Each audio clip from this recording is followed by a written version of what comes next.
CBN Governor Olayemi Cardoso announced the decision at the end of the Monetary Policy Committee's two-day meeting in Abuja, marking the third consecutive time the bank has opted to hold the rate steady.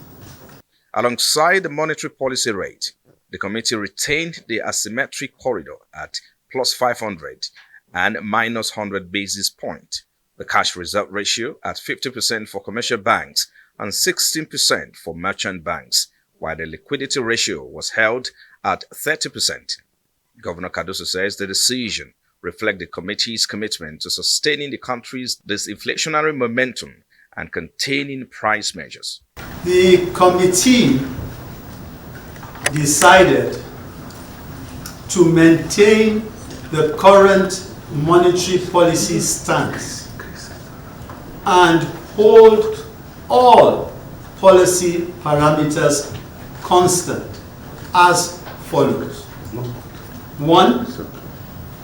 Retain the monetary policy rate MPR at 27.50%. 2.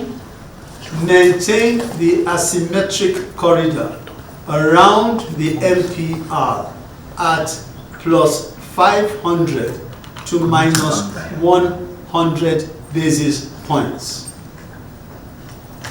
3. Retain the cash reserve ratio CRR for deposit money banks at 50% and for merchant banks at 16%. And 4. Keep the liquidity ratio unchanged at 30%. While headline inflation declined to 22.22% in June from 22.97% in May, the battle against inflation is far from over. According to the CBN governor, the bank will continue to rigorously assess economic trends and adjust policies as necessary, stressing the importance of achieving single-digit inflation for long-term economic stability.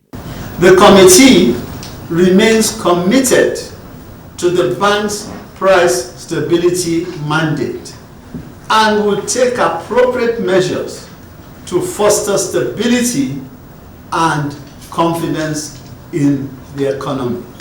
Our policy toolkit is working, therefore inflation is coming down.